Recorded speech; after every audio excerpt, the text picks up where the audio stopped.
오, 많이 오셨네. 준수가 많이 오셨다. 그러니까요, 많이 오셨네요.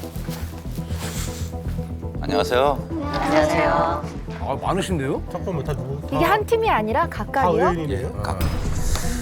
자, 지금 6분이나 계신데 우리 탐정들의 영업 비밀 아주 최대의 그 의뢰인들이 많이 오셨는데 뭐 어떤 일 때문에 이렇게 오셨습니까? 사실은 저희가 다 결혼을 준비하던 사람들이고요. 예, 예비 신혼부부. 자, 예비 부부들이 지금 저에게 의뢰를 해주셨어요. 저희가 예복을 다 마쳤는데 예. 그 업체에서 영업 종료했다고 그냥 문자 하나만 남기고 잠적을 해버렸거든요. 예? 입금도 했을 거 아니에요? 예? 아, 예복업체가 잠적을 했다고요, 갑자기? 지금 약간 너무 먹튀 사건 같은데요? 그래서 그런 같은 피해자들이 모여 있고 그분들을 대표해서 저희가 모이게 되었습니다. 더 있다는 거죠, 많이. 아, 피해자분들은 혹시 한 몇 분 정도 계시는지. 처음에 오픈 채팅이라는 거를 급하게 만들었어요. 문자를 받고 그날 마지막에 한 800명 정도 됐어요. 근데 그게 800명보다 더 될 수도 있겠죠? 오픈 걸 안 찾아본 인원도 있을 테니까요. 네. 와, 정답 단위일 수도 있다. 진짜 대규모예요, 지금. 아니 지금 이게 결혼 예복으로 뭐 정확히 어떤 사기를 당한 거예요? 예복 사기가 뭐예요, 이게? 예복 사기가 그 예비 부부들이 결혼식 때 네. 그 입으려고 예복을 계약하고 그쵸. 돈도 지불했는데요. 예. 그 업체 측에서 옷도 주지 않고 그 돈도 되돌려주지 않은 채로 어느 날 갑자기 문을 닫고 연락이 두절됐습니다. 옷을 맞추는 거 아니에요? 예. 그 맞춤 비용을 지불을 했고 예. 옷도 못 받고 계약도 돈도 하고. 못 받고 예, 잠수. 예, 잠수입니다. 뭐 너무 이렇게만 들어도 너무 화가 나는데. 규모만 봐도 아주 어마어마한 사건 같은데. 큰 사건이에요, 이거. 혹시 그 단톡방 좀 저 좀 한번 보여주실 수 있으신가요? 아니 뭐 가까우신 분이. 야, 그 800분이면 단톡방도 뭐 엄청나겠는데요? 더 많다는 거잖아요 지금. 뭐 지금은 개인 진행하신 분들은 방이 이제 의미가 없어서 나가신 분도 많을 텐데 그 단톡방 만들어지고 피해자가 너무 많아지다 보니까 그 뉴스 보도된 걸 그런 것도 있어요. 뉴스도 나왔어요? 근데 저거 진짜 와 저거 정말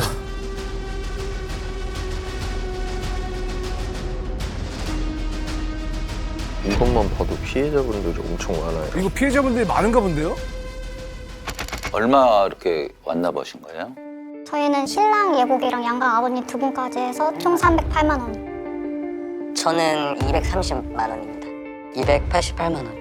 총 187만 원 됐습니다. 다 평균 2, 300 정도 되는 저희가 지금 이렇게 보면 금액이 더 적은 분도 있지만 생각보다 꽤 큰 분도 많아요. 이렇게 700, 뭐 1000 단위도 있어요. 그러고 이제 총 피해자분들의 피해 금액은 한 어느 정도 될 거라고 예상하세요? 피해자가 너무 많아지다 보니까 제가 통계를 낸 거죠. 예를 들어 150, 뭐 300 이렇게 해서 100명 정도를 체크를 했을 때 제가 봤을 때 200 초반 정도가 나왔어요. 그 평균 금액을 그때 당시에 이제 인원수 곱해서 약 10억 원이라고 제가 이야기했던 거예요. 그렇게 되겠네요. 그렇죠. 그 예복업체는 그러면 이름이 뭐예요? 그 주식회사 법인 회사입니다. 심지어 주식회사예요. 그러면은 오신 6분들 다 예복업체를 알게 된 그거는 혹시 어떻게 라고 하는 회사에서 결혼 웨딩 박람회를 주최를 했었었고요. 예비 와이프랑 이제 같이 가서 상담을 받았었거든요. 저기 많이 가는데. 그때 당시 이제 대표가 저랑 처음에 상담을 해주셨던 분이셨거든요.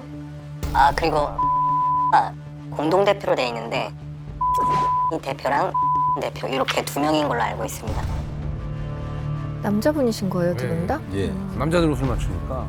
그러면은 그 박람회에 아무래도 좀 여러 업체가 왔을 텐데 굳이 거기를 선택하게 된 이유가 뭐 따로 있으신지. 어떻게 전문적이고 정말 최선을 다해서 좀 서비스를 제공을 해주겠다 하는 그런 부분들이 있었던 것 같습니다. 그리고 이제 본인이 결혼할 때 있었던 사실을 바탕으로 해가지고 설명이나 이런 것들을 많이 해주다 보니까 친근하게. 그런 부분에서 조금 다른 업체들보다는 조금 더 믿음이 많이 갔었던 것 같아요. 솔직하게 한가운데 그렇게 큰 건물을 가지고 있는 테일러샵이 되게 크다. 그래서 더 이해가 안 돼요. 홍보 게시물 같은 것도 보면은 저명한 박람회 중에서도 최우수 협력업체. 안녕하세요.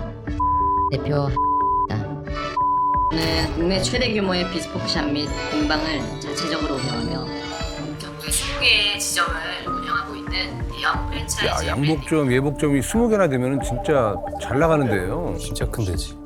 그다음에 연예인을 홍보 모델로 쓰고 있으니까 보시면 아시다시피 유명 연예인들이 많이 같이 사진 찍어요.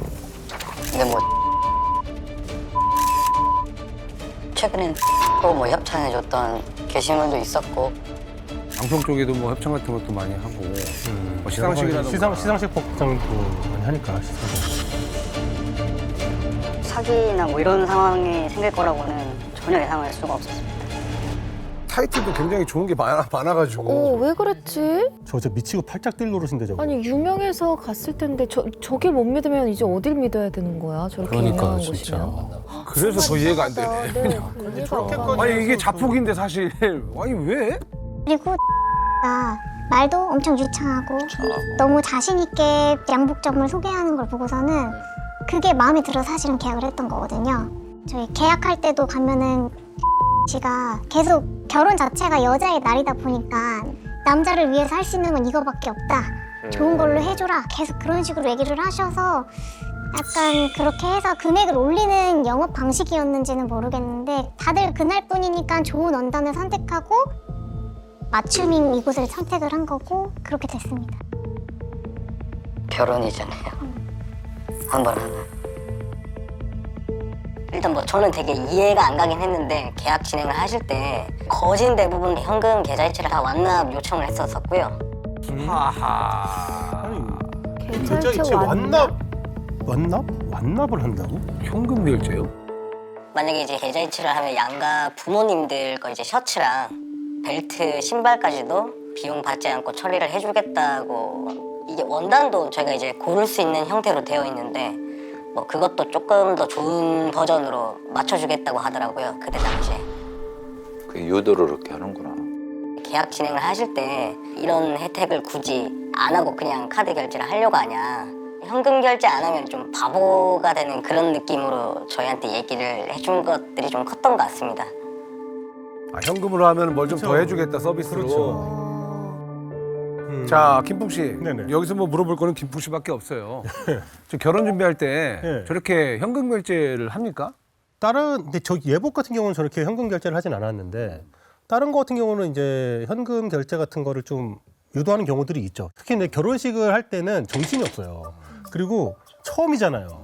그러면은 그냥 이렇게 하는구나. 이게 코스구나. 이게 다들 이렇게 하는구나라는 약간 자기도 모르게 그냥 다들 그게 이렇게 되는 거예요. 이렇게 되는 게 그렇겠네요. 그럴 수밖에 없어요. 심리적으로. 너 그랬다는데 남편도 네. 그렇게 한다는데 네. 아 그래요? 다들- 다들 뭐 여기는 이렇게 해야 되나 보다라고 생각을 하게끔 또 말을 하는 거고. 여기서 나만 이거를 카드 결제하면 나만 좀 뭔가 좀 이상한가 이런 느낌이 들어요. 자연스럽게. 아니 근데 사실 어떤 업체든지 간에 좀 이렇게 업체 쪽에서 현금 결제 유도하면은 좀 좋은 시선으로는 안 보이지 않나요? 사실 그렇죠. 이제 아무래도 그 피해자 그 이야기에 따르면 현금 영수증도 발급 안 하는 쪽으로 그 유도했고요. 아 현금 영수증까지? 근데 탈세도 탈세지만 그 피해자분들 중에서 업체 대표들이 미리 그 잠적을 계획해서 그 현금을 챙겨 놓으라고 그런 거 아닐까라고도 그렇게 말씀하셨어요. 애초부터 처음부터 예, 아예 예. 그냥 큰 그림을 그려놓고 예.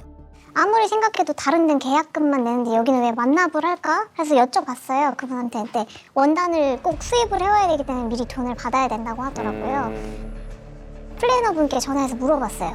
했더니 원래 예단은 이 예물을 하는 거는 다 완납을 해야 되는 거라고 하시더라고요. 업계가 다 그렇다고. 플래너가 왜 업체 그랬지? 측의 입장에서 왜 얘기를 하지? 그랬지? 한동숙 돈은 씨가? 업체 측에서 받으니까 완납이 돼야 이제 플래너한테도 이제 이렇게 그렇게 말좀 가니까요. 해라. 그러니까 약간 뭐 커미션이 좀 있을 수도 있는 거고. 궁금한 게 만약 저렇게 됐었을 때 플래너가 중간에서 이런 건 다 완부를 해야 돼요라는 식의 얘기를 해가지고 했다고 했었을 때는 플래너한테도 뭔가 책임이 가는 건가요? 책임을 묻기는 어렵고요. 결국 이제 선택을 하는 건 이제 소비자가 선택을 하는 거니까 뭐 아예 강요된 건 아니잖아요. 여기서 할 수도 있고 안 할 수도 있는 상황에서 이제 선택을 한 거니까요. 플래너한테 책임을 묻기는 좀 어렵고. 동네에서 전투용 양복이라고 뭐 한 20만 원짜리 뭐 10만 원짜리 이런 거야 어차피 완납하면 되는 거지. 이런 건 전투용이 아니라 평생에 그쵸. 남는 거라 사실 비용도 꽤 되니까 이걸 완납하기에도 사실 좀 부담이 많이 되긴 할 거예요. 예. 업계 관리라는 말을 앞세워 경험이 부족한 예비 부부들에게 사기를 친 K 예복업체. 우리 예비 부부들의 상심이 너무 클 것 같습니다. 이거 진짜 상심이 커. 그리고 결정적으로 가서 쓴 본 계약서에는 써 있어요. 계약서. 주문과 동시에 완불 기준이라고. 그래야 주문 제작되는 너무 거죠. 이상한데? 마지막에 고지할 때 직접 동그라미도 여기 체크돼 있어요. 이렇게 안내를 해줘요. 그러니까 뭐 안 내면 뭐 예쁘게 안 된다는데 뭐 어떡합니까? 뭐 어쩌다 보니 다 그렇게 됐죠. 저한테 말씀을 해주셨잖아요. 네네. 폐업 통보 이제 문자로 받던 날 당시 상황을 한번 상세하게 한번 말씀 좀 한번 해주십시오.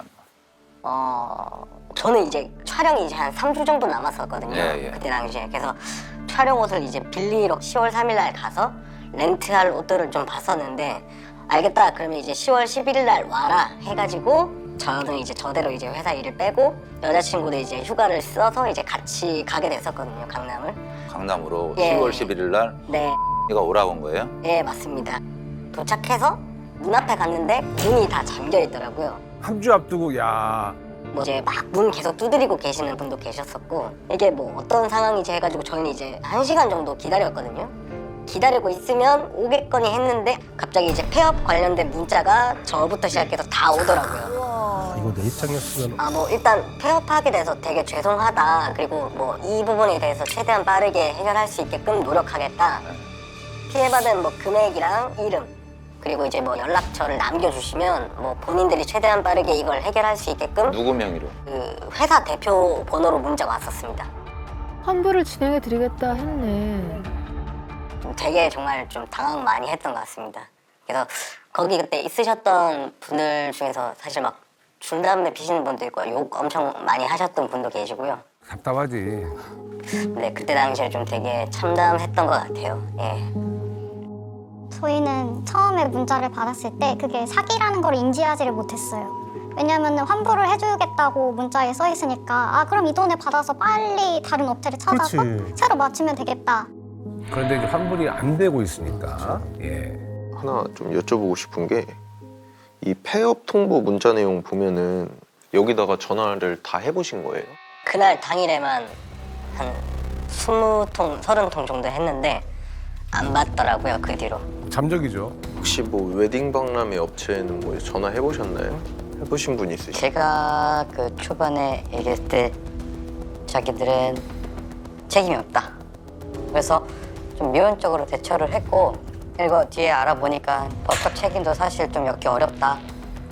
그게 짜증나긴 하죠. 그것도 책임을 정말 일단 묻고 싶어요. 왜 어렵지? 계약서도 있고 다 있는데. 박람회 쪽에서 좀 그래도 해결을 해주려고 하는 액션이라도 좀 취해줘야 되는 거 아니에요? 뭐 도의적으로는 뭐 그렇게 볼 수도 있는데요. 일단은 이제 박람회 측과 업체 측에 어떤 계약이 있는지를 좀 보긴 해야 될 텐데 일반적으로 이제 박람회 측은 이제 중개만 해준 거다. 너희 업체하고 이제 의뢰인들, 손님들 간에 중개만 해준 거지. 내가 이들을 뭐 관리하거나 그런 건 아니기 때문에 뭐 책임이 없다라고 말하는 경우가 아마 대부분일 거고요. 신문사에서 조사를 한번 한 적이 있어요. 한 7개 업체에 대해서 이제 조사를 했는데 뭐 선정 기준이 있냐, 니네. 아니면 뭐 이 사람들의 뭐 전력이라든지 과거 이력을 확인하냐 했더니 전무했다라고 해요. 전혀 없었다라고. 그러니까 이게 이 방송이 나가면 좀 그런 그 박람회라든가 이런 거에 선정되는 업체들도 어느 정도 좀 검증이 되는 그렇긴 해야죠. 근데 저기만큼 검증된 회사가 어디 있어요? 그러니까 이미 누가 봐도 그렇지. 검증돼 있는데 네. 그렇긴 하죠, 사실은. 지금 이름 벌어졌고 너무나 큰 피해를 많은 분들이 지금 보고 있습니다. 저것 때문에 파혼한 분도 생겼대잖아요. 맞아요. 암담합니다. 어쨌든 대응을 해야 되니까 해결을 해야 되니까 그리고 분명 저뿐만 아니라 적어도 50명 정도는 더 있을 것 같았어요. 그래서 그냥 오픈 채팅 만들어 놓으면은 누군가 쳐서 들어오지 않을까 해서 들어서 만들었는데 폐업 당일에 바로 만들었군요. 예. 773명? 거의 800명. 그러고 나서 제가 알기로는 며칠 뒤에 새벽에 트럭 불러서 아예 짐을 다 뺀 걸로 알고 있거든요. 새벽에. 네. 짐을 뺐다. 에이? 와, 집기류들을 싹 다 가지고 계획형 폐업인가? 그러면은 폐업 신고 문자를 받고 예복들은 다 그냥 일단 뭐 급한 대로 렌탈을 하신 건지 아니면 근데 저희는 당장 2주 뒤에 촬영 예약이 되어 있었어요. 그럼 당장 촬영 예복도 골라야 되는데 다 하는 얘기가 2주면은 다른 곳에 가도 양복이 촬영 예복 남아있지 않을 수 있다 이런 얘기들이 있더라고요. 그러다가 급하게 예복을 촬영 예복도 구했고 그리고 예복도 다시 맞췄고 그런 시기가 너무 힘들었던 것 같아요. 너무 급하니까 내가 안 봐도 알겠어요. 얼마나 저분들 되게 절박했을까. 일단 저는 아까 말씀드렸다시피 또 제 것도 그렇지만 양가 아버님들 것도 다 시간 내서 이제 취소 직전까지 하고 최종복을 받아만 보면 되는 상황이었는데 그때 결혼식이니까 좀 좋은 옷을 맞춰드리고 싶은 마음이 있었는데 그렇지 못해서 저희 아버지는 그냥 아울렛 가서 이제 기성복 사시고 조금 죄송스러운 마음이 되게 컸죠. 결과적으로 해드린 게 없게 돼버린 거잖아요. 다른 분들도 다 네, 다시 다시. 야, 그러면 뭐 한 예복만 맞추는데 한 500만 원씩 이상. 네. 돈이 더 들어간 거예요. 더블이에요. 그렇죠. 혹시 다른 피해자 같은 경우 좀 알고 계신 게 있으면 저희한테 좀 말씀해 주실 수 있으신지.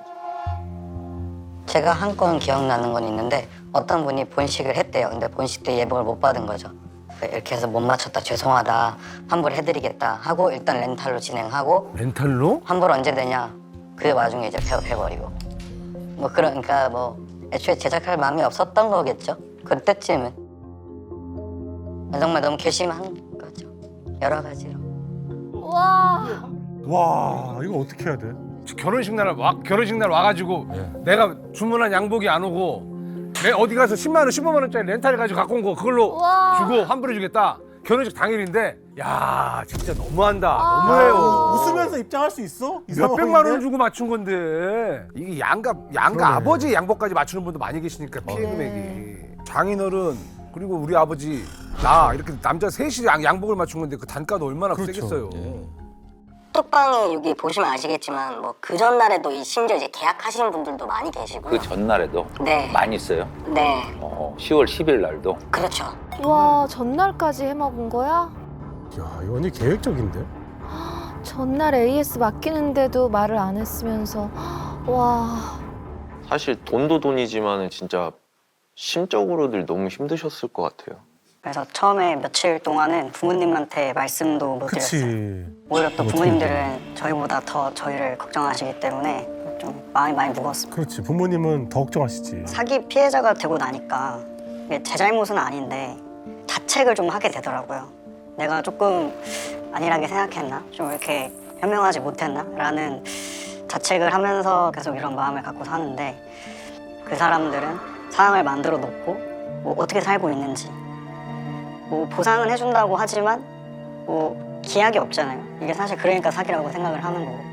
저희가 사기를 당했다고 주위 친구들이나 뭐 부모님께 이렇게 말씀을 드리면은 큰일 앞두고 몸이 안 다치고 사실 돈으로 액땜을 했으니 차라리 다행이다 라면서 위로를 많이 해주시는데요.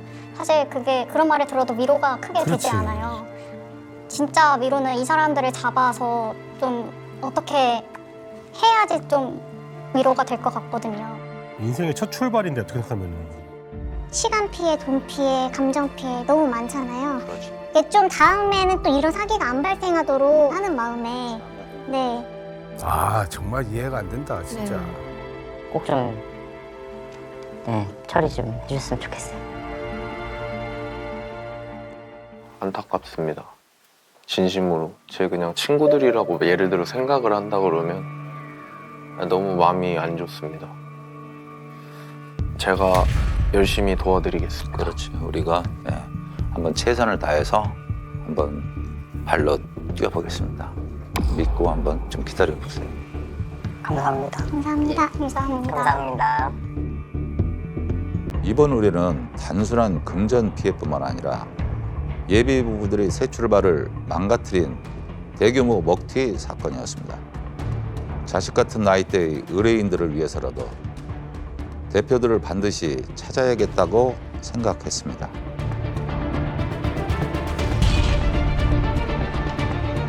자, 저분들을 찾아서 이야기를 듣고 왜 그랬는지. 자, 이제 의뢰를 받고 이제 본격적으로 취재를 나서는 거죠. 예, 탐문을 지금 나섭니다. 아버지. 어, 근데 찾아봤는데 폐업이 아니라 휴업으로 나오네요. 휴업으로 돼 있는 거야? 네, 휴업으로 나와요. 다시 언제든 열릴 수 있다는 건데요? 그 운영을 그러면 계속 하겠다는 건가? 운영을 안 할 생각이었으면 폐업을 했겠지. 운영을 할 생각이 있으니까 휴업을 한 거 아닐까 그렇게 생각이 되네요. 뭔가 좀 있는 것 같아. 맞습니다. 휴업이라 할 정도면은. 폐업이 아니라 휴업으로 나왔어요? 예. 왜 휴업으로 했지? 폐업을 안 하고? 준서가 그러면은 예. 본점부터 한번 가봐야 되겠다. 그지? 네, 맞습니다.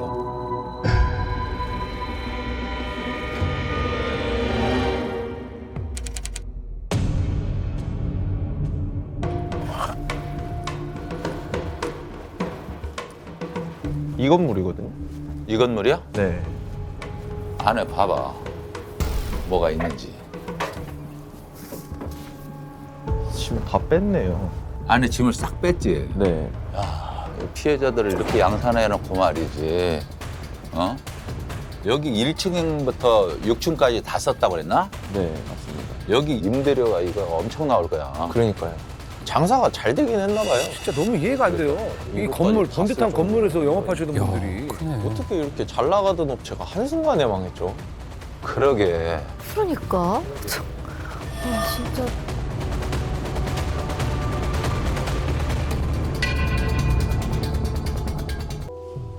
살면서 제가 이런 곳에 올 거라고는 상상도 못했네요.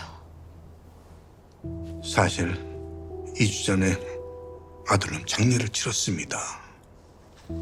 어쩌다가 2달 전에 해외 건설 현장으로 파견을 나갔는데 사고가 크게 났더군요. 거기서 사고는 사고였어요? 귀하지 않은 자식이 어디 있겠냐면 손이 귀한 집에 어렵게 아들 하나 낳아서 정말 애지중지 키웠어요. 좋은 대학 나와서 대기업 들어갔다고 잔치도 해주고 정말 속 한번 안 섞인 아들이었는데 그런데 이렇게 애미 가슴에 대못을 받고 갈 줄은. 아휴, 너무 안타까운 사고네. 사고로 돌아가셨군요. 근데 저희가 뭘 어떻게 도와드려야 할지. 아들 녀석 장례 치르고 정신도 몸도 못 가누고 있는데 해외 현장에 있던 아들 녀석 짐이 무슨 착오가 있었는지 본가로 왔더라고요. 우리 집으로 온 게 하늘이 도운 거죠. 만약에 자기 집으로 갔어 봐. 우린 아무것도 모르고 과부된 며느리 불쌍하다 했을 거 아니에요. 과부된 며느리. 며느리한테 뭐가 있나 보다. 뭐가 있나? 며느리를 의심하시나 본데요, 지금? 그 짐 속에 뭐가 이상한 게 있나 보다.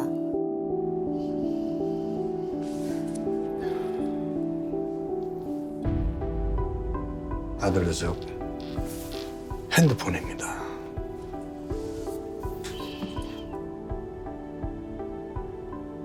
출국하고 나서부터 줄곧 며느리가 하루가 멀다 하고 부부싸움을 했더라고요.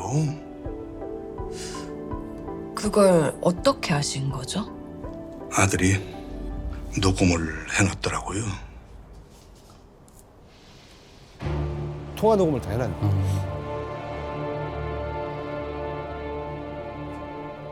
몇 번이나 말했잖아. 잘못 온 문자라고. 당신이 전화 걸었을 때 그쪽에서도 전화 안 받았고. 대체 우리가 이거 가지고 얼마나 더 싸워야 돼? 그니까 아니란 증거를 대라고. 아닌데 어떻게 증거를 대? 됐고 일단 거기 정리하고 재윤이랑 일로 와. 그럼 내가 믿어준다니까. 알았어. 알았으니까 조금만 더 기다리라고. 아니 이제 막 초등학교 입학하느라 어떻게 갑자기 두바이로 데려가? 정리할 게 한둘인 줄 알아? 아니 나오는 동안에 그놈이랑 찌끄려고 안 오는 거잖아. 제발 그만 좀 해. 미쳐버리겠으니까. 계속 이 얘기할 거면 나 전화 끊는다.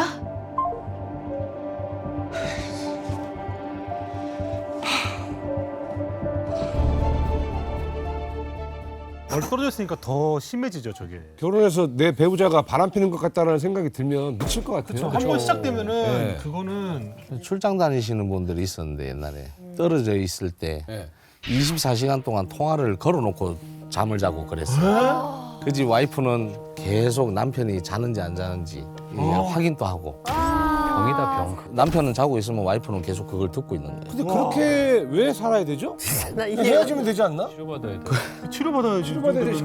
예, 저런 오해로 시작이 돼가지고 우처증이 되고 우부증이 되는 거죠. 그냥 빨리 이혼해야 돼 그런 거는. 아마 전적이 있어서 그렇게까지 하는 거 아니에요. 아니에요? 그 저희가 해봤는데 정말 깨끗한 사람이에요. 깨끗한데 뭐하러 그 여자랑 살아? 왜? 아유. 부끄러운지도 모르고 뻔뻔하게 잡아떼는 거 좀 보세요. 아, 불쌍한 내 새끼. 근데 아직 확인은 안 된 거잖아. 진짜 불륜인지 아닌지. 출장 떠날 때부터 눈치채고 있었던 모양인데 이러니 제대로 된 정신으로 일을 했겠어요?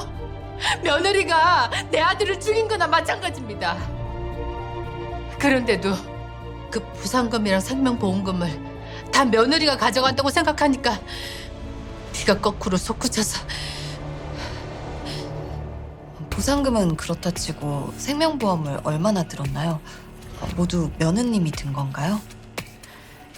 그건 아닙니다. 제가 왕년에 보험을 했었는데 그때 아들한테 이것저것 보험을 들어줬어요. 아, 어머니께서 들어주셨구나. 결혼하면서 수익자를 며느리로 바꿨고요. 그뿐만이 아니에요. 미리 중요한 부동산도 다 며느리한테 가게 생겼다고요. 이 사람은 돈이 모든 게 아니라고 몇 번을 말해? 탐정님, 전 진실을 알고 싶습니다. 며느라가 정말 불륜을 저지른 것이 맞는지 아니면 내 아들이 오해를 했던 건지 확인을 하고 싶습니다. 근데 일단 먼저 말씀드려야 하겠는데 남편이 사망한 후에 배우자가 외도한 사실이 밝혀진다 해도 상속에는 어떤 영향도 끼치지 않습니다. 정말? 상속이야 뭐 이미 돌아가신 정해져 있는 거니까. 뒤에는 그게 무슨 소리예요? 무슨 법이 그래요? 아, 그럼 바람핀 며느리가 그 재산을 다 상속받는다는 거예요? 그게 무슨 소리예요? 네. 무슨 법이 그래요? 지금 어머니께서 남편 살아있을 때 보험 들어준 거 있잖아요. 네. 그거 그러면 증여? 아니죠. 보험은 아니죠? 그러니까 예, 예. 보험사 내가 보험 계약을 맺은 거고 거기서 내가 이 사망이 발생했을 때 누구한테 주라고 이미 약정이 돼 있는 약정이 돼 거거든요. 있어요? 그러니까 이건 상속이 아닌 거예요. 아. 네, 상속하고는 전혀 다른 거죠. 네, 정해진 사람한테 보험금을 가는 지급할 거니까. 뿐인 거예요. 어떻게 불륜을 했는데 상속인이 되냐 이렇게 좀 이해가 안 될 수도 말이 안 있잖아요. 되지 않나요? 돌아가셨을 때 상속은 누가 받는지 이미 법으로 순위가 결정돼 있는 거거든요. 다만 이제 일부의 내용 중에는 이런 상속인이 결격되는 사유가 있기는 해요. 예를 들면 뭐 부모님을 뭐 살해했거나 혹은 동순이 상속인을 살해했거나 혹은 뭐 강요하거나 혹은 속여서 뭐 유언을 하게 하거나 했던 유언을 뭐 철회하게 하거나 뭐 유언장을 막 숨기거나 이러면 이제 상속인 결격이 되거든요. 그런데 부정행위를 한 건 결격 사유에 해당되지가 않아서 부정행위를 했다 하더라도 상속인 지위에는 전혀 많이 억울하긴 하겠다 진짜. 그렇죠. 그럴 수 있어요. 사실이라는 좀 억울하죠. 예. 내 몸 가지고 내 맘대로 했다 이거잖아. 그러니까요. 오 마이 갓. 오마이갓. 선생님 만약에 선생님께서 저 의뢰인 입장이라면 어떠실 것 같으세요?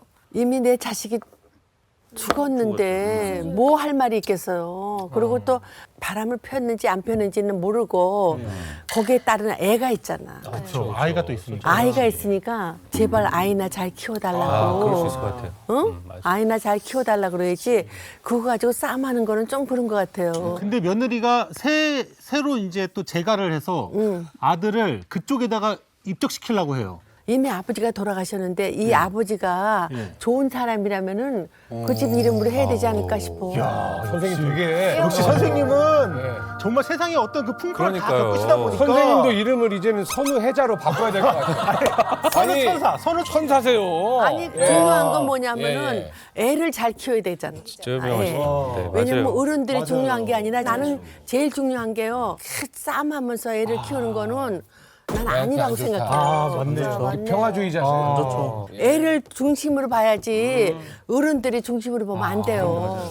그럼 보통 이렇게 뭐 며느리를 이렇게 의뢰하는 경우에는 아들을 모르게 하는 경우가 더 많나요? 모르게 하죠. 왜냐면 어머니하고 아들하고 분쟁이 생기니까. 며느리 아니면 사위 예. 이렇게 또 좀 알아봐달라는 의뢰들이 많겠어요. 예, 저 종종 있습니다. 아유, 진짜 어떡하냐.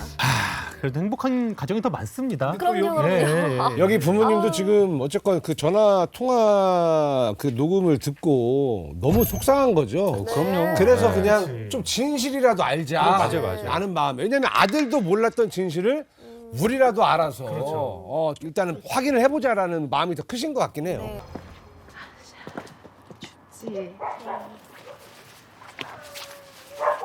오늘도 8시 15분. 일단 일과를 좀 따라가 봐야죠.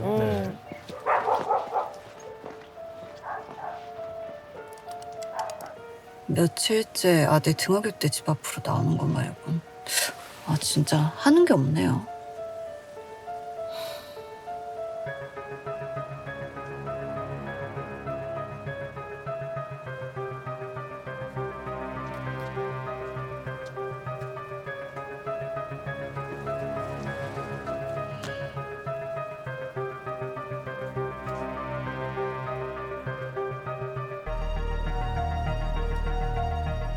의뢰인 부부의 며느리를 지켜본 지 한 달여. 남편을 잃은 그녀는 아들의 등하교 외에 집에만 있었고 우리는 그 어떤 불륜의 증거도 찾아내지 못했습니다. 한 달 동안에 아무 변화가 없으면 불륜이었으면 진작에 누가 나타났겠죠. 탐정이 그죠? 그럼요. 아니 근데 불륜이었어도 남편이 죽은 상황에도 이어지나요 그게? 저희 많이 봤잖아요. 장례식장에서도 불륜하는 사람도 있잖아요. 전에 끝나고 보자고 하죠. 그래 뭐 한두 번 겪어봐요 이거를. 내가 그새 또 잊었나 봐요. 우리가 1년 내내 1년 내내 자기야, 지금 장례 치르고 있으니까 끝나고 다시 쪼이네. 뭐 이런 사람들 그러니까요. 와서 육개장 먹고 가. 우리가 이런 데니까. 상식적이지 않은 사람들이 많다니까. 얼마나 죄를 받으려고 그 짓을 하고. 그러니까요. 악업을 쌓는 거예요. 똑바로 잘 지켜보실 거 맞아요? 낮에는 불쌍한 과부인 척하고 밤에는 밖으로 나가 뭐라고 다니는지 알게 뭐예요. 저희가 한 달을 꼬박 교대로 24시간 붙어 있었고 쓰레기도 뒤져봤지만 불륜의 증거는 어디에도 없었어요. 말도 안 돼요. 바람핀 적도 없는 애를 들볶다가 죽었다는 거예요? 우리 애가 의처증이에요? 물론 저희가 정답이라는 건 아니에요. 하지만 현재로선 그런 정황이 없고 이쯤 되면 마무리하는 게 수순이라서. 이제 그만합시다. 할 만큼 했는데도 못 찾았다는데 우리도 현수처럼 괜한 사람 잡지 말고 마음 아픈 애 달래줍시다. 우리가 의심하는 줄은 꿈에도 모르고 어제도 연락이 와서는 아버님 잘 지내냐 울던 내 아니요. 그냥 믿고 끝냅시다. 당신은 요즘 애들을 몰라 그래요. 뉴스도 안 봐요? 불륜으로 이혼한 부부가 수천 건이에요. 그럼 어쩌라고? 계속 1년 내내 지켜봐달라고 해? 유전자 검사할래요. 네? 유전자 검사? 갑자기 왜? 갑자기 그 시절까지로 거슬러 올라간다고요? 네 손주가 우리 손주가 아닐 수도 있다. 너무 다 의심하는 거. 유전자 검사하려면 뭘 가져가야 돼요? 이거요. 머리카락도 근데 머리카락만 가지고는 안 되고 이제 모근이 있어요. 그렇죠. 그 끝에 이제 모근 있는 것만 뽑아야 되고 되는 책, 뭐 혈액이라든지 뭐 정액이라든지 뭐 이런데 그렇죠. 상피세포 같은 거. 해야 되고. 그러니까 이제 DNA가 있는 세포가 있으면 이제 유전자 검사는 가능한 거죠. 뭐 칫솔이라든지 이런 것들. 탐정님 이런 거 모르게 할 수 있나요? 모르게 할 수 있어요. 어떻게요? 근데 법적 효력력은 없어요. 정확한 절차가 또 따로 있거든요. 그러면은 그냥 딱 정확히 원하는 그 사실만 확인할 수 있네요. 그렇죠. 이제 맞다 아니다 정도. 맞다 아니다 정도만 해도 엄청나게 큰 도움이 되죠. 본인들한테는. 그렇죠. 본인들한테는 그게 되니까. 좋습니다. 근데 이게 또 여자의 촉이라는 게 있잖아요. 네. 그래서 어머니의 촉이 맞을지도 모르는 거고 좀 지켜봐야 될 것 같긴 합니다. 난 며느리가 바람핀다고 우리 아들이 의심할 때 그 생각이 먼저 들더라고. 혹시 재훈이가 우리 핏줄이 아닐 수도 있다고. 여보, 당신 지금 무슨 말을 하는 거야? 재훈이 태어나자마자 나랑 판박이라고 할 땐 언제고? 내가 언제 그런 소리를 했어요? 근데 돌아가신 분의 유전자 검사를 어떻게 진행하시려고 하시는 건지. 이미 장례를 치르셨다고 하셨잖아요. 그러네 또. 찾아봐야죠. 대조할 만한 게 며느리 집에 있는지. 장례 치른 지 얼마나 됐다고 애들 상처난 부위를 또 들쑤셔? 꼭 이렇게까지 해야 직성이 풀리겠어? 난 이대로는 찜찜해서 절대 못 넘어가요. 내 눈으로 확인해야겠어요. 계속 의심의 끈을 놓지 못하던 의뢰인은 손주가 아들의 친자가 맞는지 유전자 검사를 진행하길 원했습니다.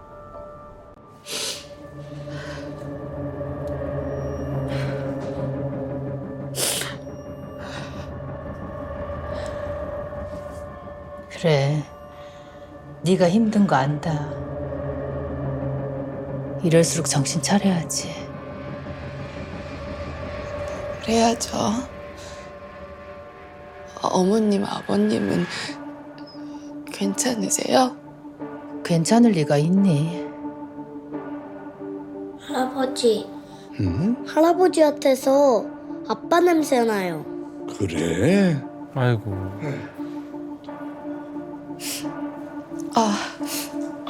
내 정신 좀 봐. 어머님, 아버님 식사하시고 가세요. 금방 차려드릴게요. 그럴까? 잠깐만요. 뭐해요?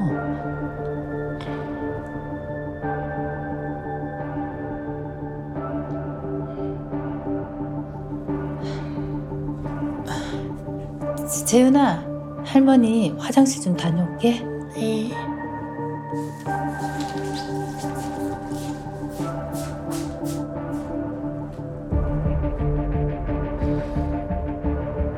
아, 남편 칫솔 같은 게 있나 보다. 아,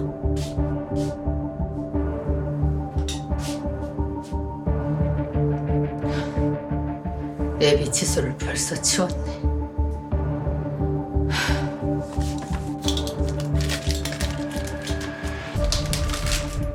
일단 아기 건 챙기고.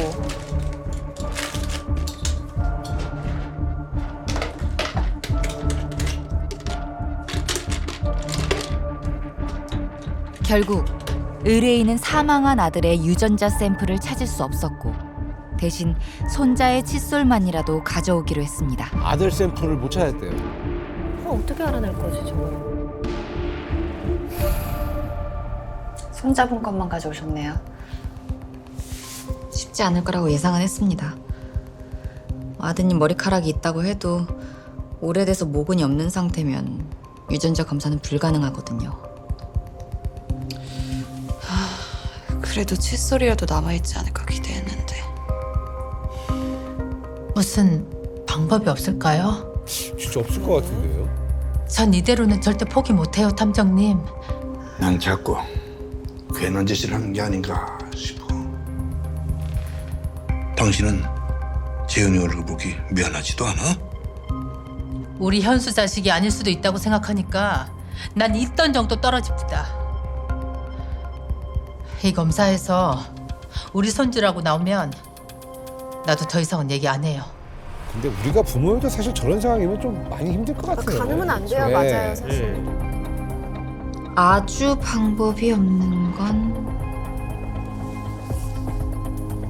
아니죠. 어? 방법이 있나 봐요? 무슨 방법이 없는 거? 할배머리 뽑으면 돼요. 진짜? 야, 우리 탐정님 이제 방송쟁이 다 되셨네. 아.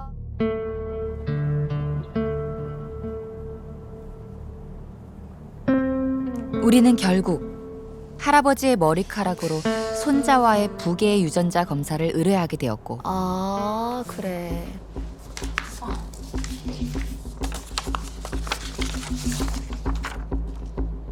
자, 성적서 지금 나왔는데 유전자 떨려. 결과가 아우.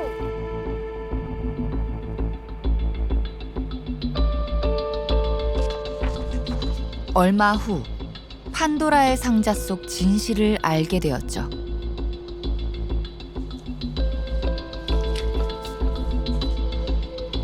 할아버님과 손주분의 유전자 검사 결과 일치하지 않는다는 결과가 나왔습니다. 와, 아니래요. 친손주가 아니래. 진짜가 아니네. 자, 변호사님. 잠깐만, 이거 결과 받아들일 수 있는 겁니까? 거의 이제 유전자 검사는 거의 틀리지 않는 게 일반적이니까. 자, 일치하지 않는다는 결과가 나왔어요. 잠깐만 이러면 얘기가 달라지는데. 저거 어떻게 되는 거야? 보통 당돌한 게 아니야. 야, 그 어머니 촉이 맞았던 거야.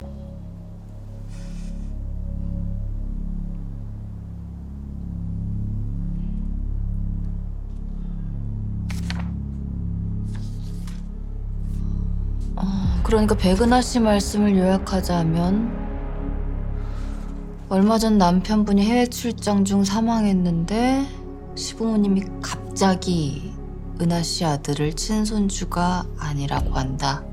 네. 그래서 아이한테 유산이 상속되지 못하게 소송을 준비하시는 것 같더라고요. 근데 저희가 뭘 도와드려야 할지. 유산은 저도 재훈이한테도 하나도 중요하지 않아요. 전 도대체 왜 이런 검사 결과가 나타났는지 진짜 모르겠다는 거예요. 그 말씀은 외도한 적이 결코 없으시다는 말인가요?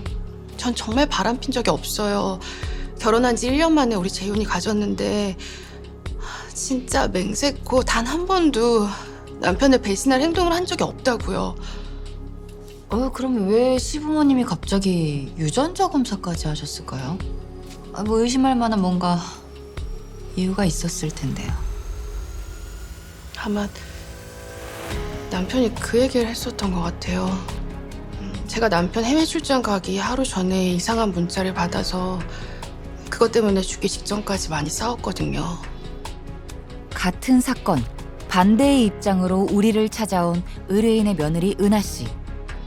그녀는 결코 바람을 피운 적이 없다고 호소했습니다. 근데 며느리가 좀 약간 좀 표정이 진짜 아닌 것 같은 표정이에요. 맞아요. 저러다가 나중에 이제 변하면 며느리 진짜 너무 무서울 것 같은데.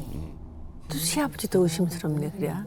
시아버지요? 시아버지가요? 시아버지는 되게 천사 같으신 분인데. 시아버지는 선생님하고 아니 거의 그게 아니라 똑같은데요. 예. 그 아들이 시아버지 아들 안 아들 자체가 시아버지 아들이 아니다? 야, 그걸 생각도 못했어요. 선생님 대박. 그러니까 이 아들이 그럼 잠깐만, 그러면 어머니가 그러면은 그 시어머니 지가 나쁜 짓 하고 며느리 의심하는 거 아니야? 시어머니 아들이 시어머니가 알고 봤더니 바람을 폈다. 그러니까 시어머니가 낳은 지금 죽은 아들이 원래 이 아버님하고의 관계에서 생긴 아들이 아니라 아니라?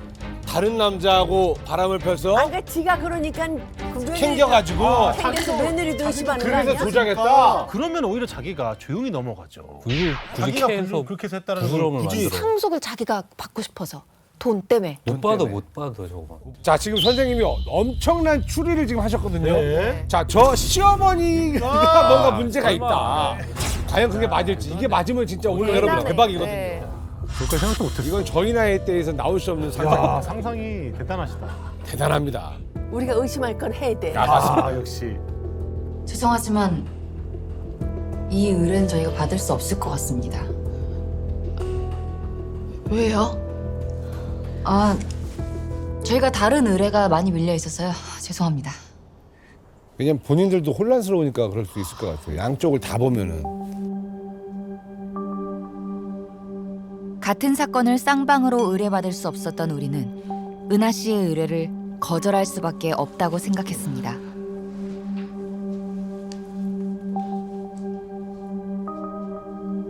그런데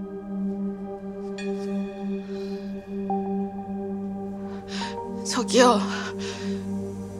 저 사실 여기가 5번째 은탐정사무소예요. 다들 유전자 검사지 보더니 가망 없다고 아닌 척하는데 더럽다는 시선으로 절 쳐다보더라고요. 억울해서 미치겠는데 남편은 이미 화장해서 뭘 증명할 방법도 없고 왜 어떻게 저한테 이런 일이 일어났는지 진짜 모르겠어요.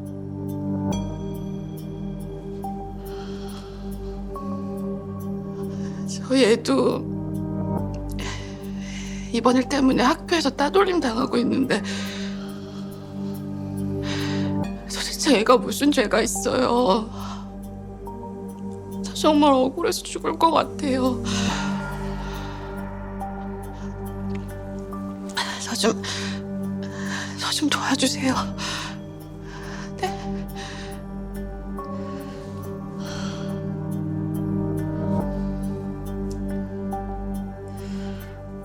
탐정님,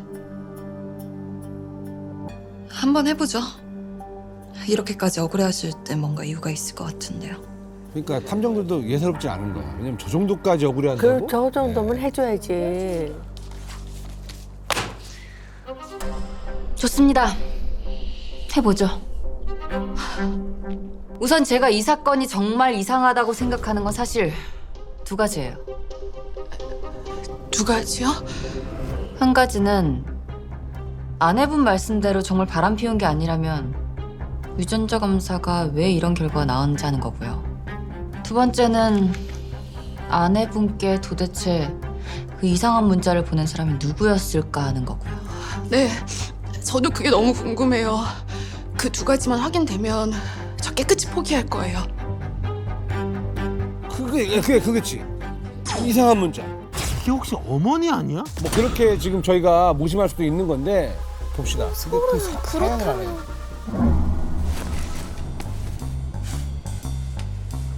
우리는 일단 사망한 남편의 물건 중 유전자 검사를 할 만한 것을 꼼꼼히 다시 찾아보기로 했고 뭐가 있을까요?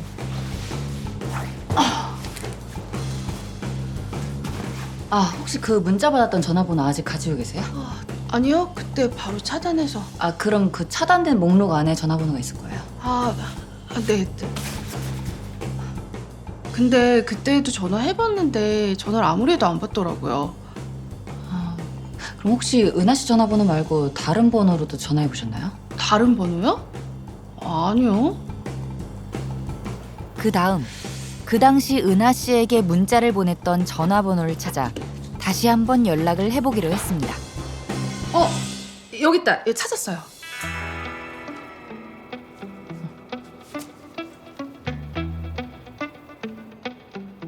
뭐라고 보내시게요? 택배, 배달 음식. 좀 더 확실한 피드백이 올 만한 내용이 뭐가 있을까? 우리도 같은 방법을 써볼까요?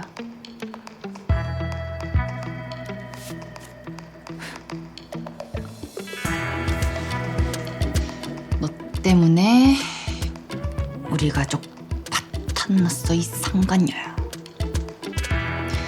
바람 피우고 벌 뽑고 잘 수 있을 줄 알았어.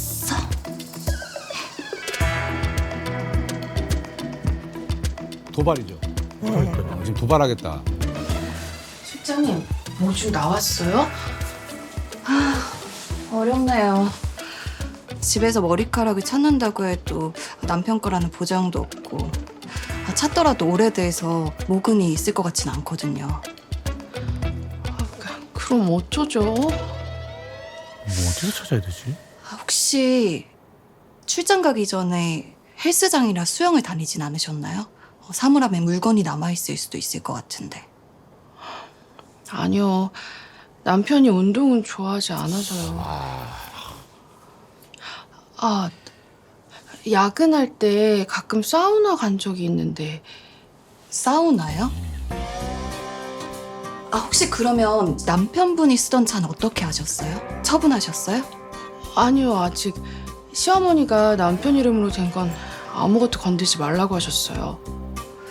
혹시 남편분 차 어디 있어요?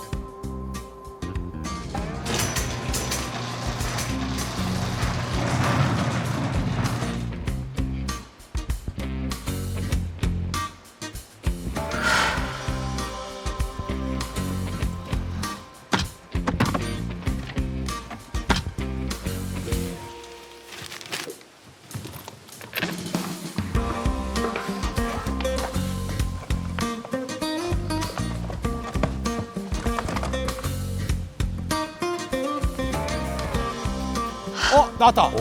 찾았다. 그렇게 우린 남편의 차에서 그가 사용하던 세면 도구를 찾을 수 있었습니다. 그래. 이걸 확실하게 한번 해보자. 우선 남편분 것으로 추정되는 칫솔로 유전자 검사 의뢰했어요. 일주일 정도 걸릴 거예요. 그 문자는요? 그쪽은 전혀 연락이 없어요? 스팸 어플 돌려봤는데 스팸 전화번호는 아닌 게 확실하고 이 번호 저 번호 공중전화로까지 다 쑤셔본 중이야. 전화 왔다. 저거 뭐야? 그 번호인가? 번호 아니야? 맞다. 이거 그 번호 맞지? 당신 도대체 누군데 자꾸 문자 보내는 거야? 내가 무슨 바람을 폈다는 거냐고? 그러니까요. 우리 만나서 얘기하시죠? 마침내 연락이 닿은 의문의 문자 발신인. 드디어 모든 궁금증이 해결될 수 있을까요? 갑자기 무슨 일이세요? 사건 다 끝난 거 아닌가요? 일단 이걸 먼저 보시죠. 이게 뭐예요?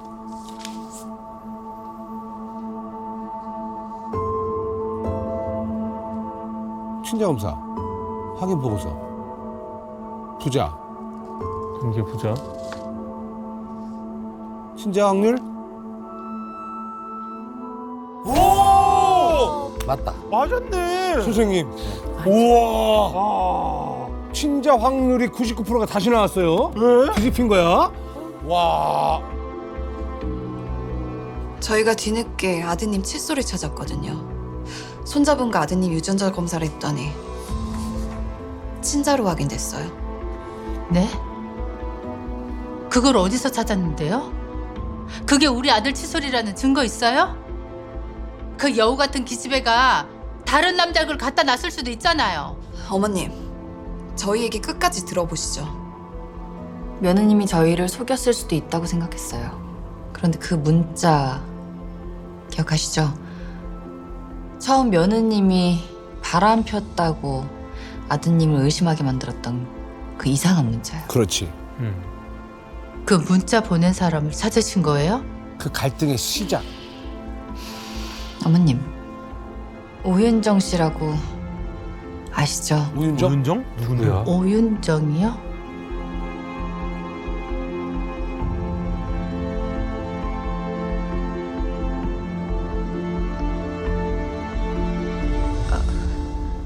왜? 모르겠는데요. 아는 거야. 저 아는 거야. 아는 알고 있어. 아는데 뭔가 피해. 그래. 아는데 모르는 척. 모르겠어요. 솔직하게 말씀해 주세요. 저희가 이미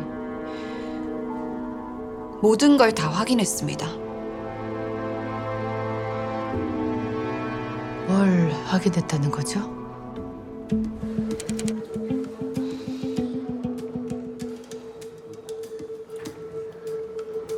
아, 2개월 전, 그러니까 지난 9월 여기 계신 백은하 씨 전화번호 010-7890-1234로 문자 보내셨던 거 혹시 기억하세요? 문자요? 상간녀를 협박하는 문자였다고 하던데. 은하 씨, 그때 받았던 문자 내용 말씀해 주시겠어요? 네.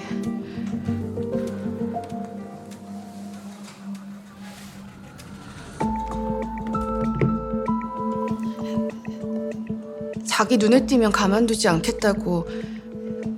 네 남편은 아직도 모르고 있냐고. 또 눈에 띄면 이번엔 남편한테 다 말할 거라고. 대략 그런 식의 문자였어요.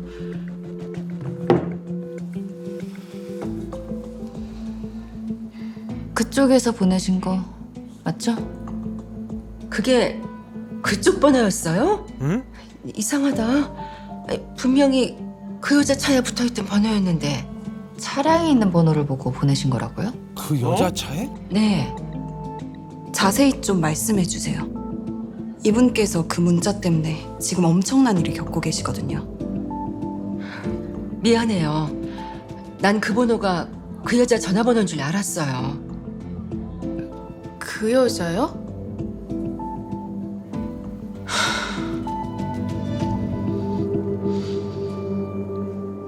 40년 전에 내 남편이랑 바람 피운 여자요. 40년 전 남편의 상간녀랑 은하 씨랑 착각하셨다는 말씀이세요? 착각한 게 아니에요. 분명히 그 여자였어요. 내 남편이랑 내 침대에서 뒹굴던 그 여자 얼굴을 내가 어떻게 잊겠어요?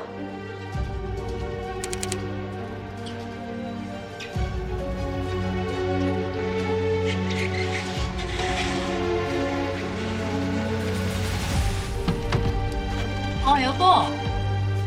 나 현수 출장 갈 때 입을 옷 좀 사주려고. 와, 선생님! 와! 맞지? 와! 오 마이 갓. 야! 기가 막히시네요. 야, 나 상상도 못했어요, 이거는. 선우영녀 선생님이 제시했던 그 상황이 맞고요. 와!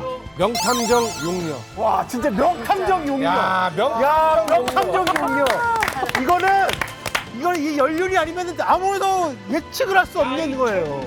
야, 선생님 진짜 기가 막힙니다. 사점에 왔어요.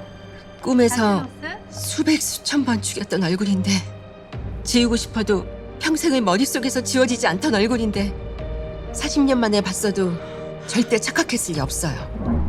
정말 아주 그냥 이를 갈 만한 또 사람인 거지. 난 그때 둘을 간통으로 집어넣지 못한 걸 평생 한 해로 생각하면서 살았어요. 근데 아무리 세월이 흘러도 못 잊는 거지.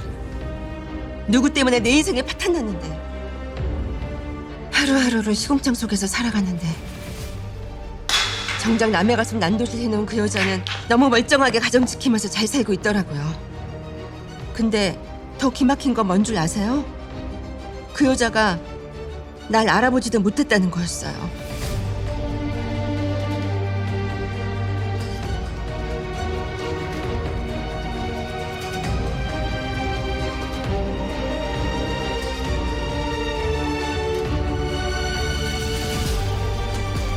너 내가 내 눈에 띄지 말랬지. 네 남편한테 다 까발릴 거니까 각오해. 이게 하필이면 며느리한테. 저게 며느리 차였구나. 아이고. 시작이었어. 야, 처음부터 기꼬였구나. 내 인생 그렇게 망쳐놓고 잘 살고 있는 거 보니까 눈이 뒤집히더라고요.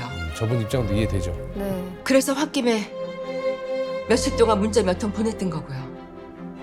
잠깐만요. 백화점 주차장에서 차에 있는 전화번호를 보고 저한테 문자를 보내셨던 거면 그분은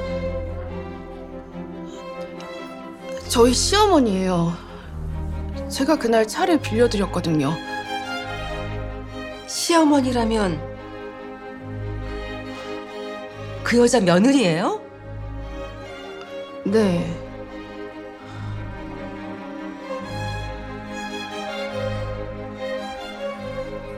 이런 걸 운명의 장난이라고 하는 거겠죠?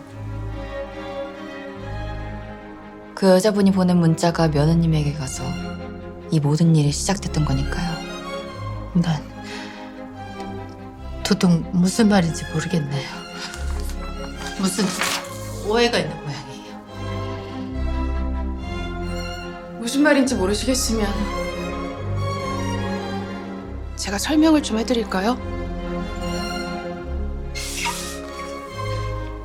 어머님, 저한테 아버님과 재훈이 유전자 검사가 일치하지 않는다고 제가 외도한 게 분명하다고 하셨죠? 근데 현수 씨 칫솔로 진행한 유전자 검사에서는 재훈이하고 일치했어요.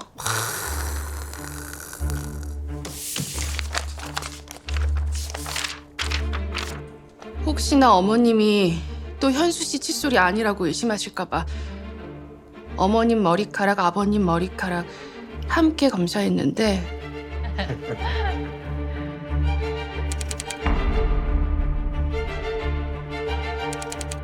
현수 씨와 어머님은 정확하게 친자 관계가 일치했지만 아버님은 현수 씨랑 일치하지 않더라고요. 저는 할 말이 없네 이제는. 예. 저 미친. 아유 나. 아니 지가 바람 피고 왜 너무한 사람 같지? 그러니까요. 자기가 그랬으니까 의심하는 거예요. 그래 맞아. 상상을 어떻게 해 그거. 그러니까 저한테 문자를 보냈던 그 여자분이 했던 말이 모두 사실로 증명된 셈이죠. 어떻게 이렇게 증거를 들이밀어도 발뺌하실 거예요? 예. 어머님, 저한테 현수 씨가 불쌍하다고 하셨죠. 지 새끼도 아닌 걸 물고 빨다가 객사까지 한 불쌍한 아들이라고 어떻게 뻔뻔하게 남편한테 그럴 수가 있냐고요. 그 말 그대로 돌려드릴게요. 어떻게 이렇게 아버님을 40년 동안 뻔뻔하게 속이실 수가 있으세요? 예. 난 정말 몰랐다. 그 남자는 분명 정관 수술을 했다고 했고 그 여자한테 들킨 후로는 다시는 만나지도 않았어. 이건 뭔가 잘못된 거야. 어떻게 씨가 없는 남자랑 해서 임신을 해? 정관수술이 지금 포인트가 아니잖아요. 그러니까요. 어머니. 지금 이게 그러니까 정관수술한 남자만 만나겠다는 거예요? 여보세요? 당신 정관수술 하셨어요? 그럼 나와 함께 바람이 돼요? 이런 겁니까? 어머니 말도 안 되는 소리하고 앉았어. 아니 지금 바람 피고 정관했다 그러니까요. 저 미친이네. 와. 야 바람 핀 남자가 정관했다고 믿었대요. 아니 정관 수술한 바람 피고 그러니까요. 자. 현수, 우리 아들이야. 우리 현수 아빠랑 어렵게 낳아서 애지중지 키운 우리 아들이라고. 어머니 아들은 그렇게 금쪽 같으시면서 어떻게 재훈이한테 그러실 수 있어요? 말이야. 맞아. 우리 재훈이 어머니가 다녀가신 그날 이후로 동네에 다 소문나서 친구가 아무도 없어요. 저랑 재훈이 이렇게 만들어 놓고 제가 이건 그냥 묻기를 바라세요?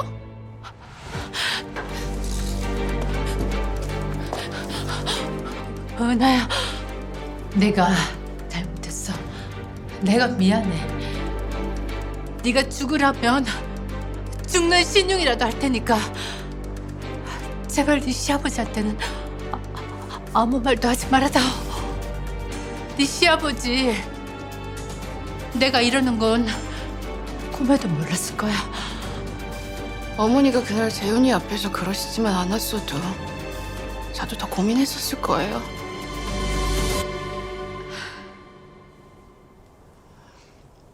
근데 어쩌죠? 이미 아버님 만나고 오는 길인데. 너 미쳤어? 이제 와서 그걸 까발려서 뭘 어쩌자는 거야? 네 시아버지가 상처받을 건 생각 못해? 생각했었죠. 그래서 더 많이 망설였고요. 근데 어머님이 끝까지 재훈이 유전자 검사하자고 하셨다면서요? 이거 어머님이 다 자초하신 결과예요.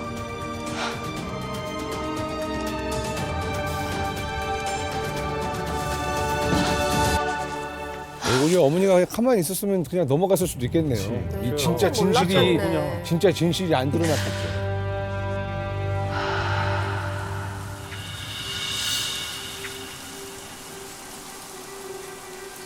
너무 안 됐다 진짜. 남편이 이렇게 지금.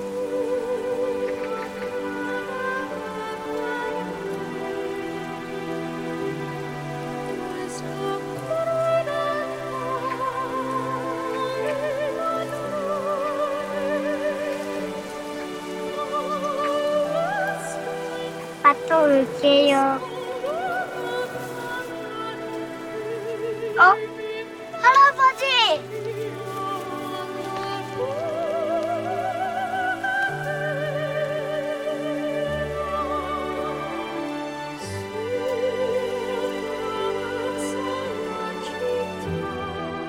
아우 시아버님이 왔구나.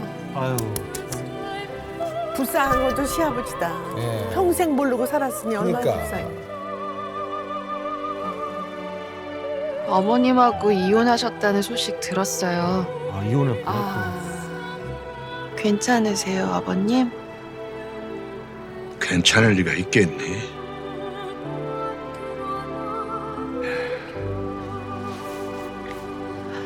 재훈이가 아버님 많이 보고 싶어 했어요.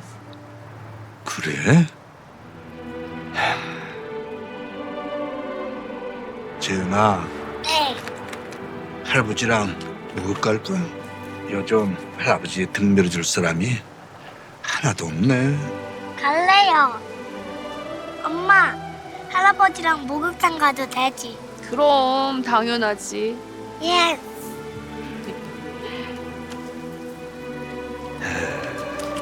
재현아, 네. 할아버지랑 뭐 가면 고마워 좋지?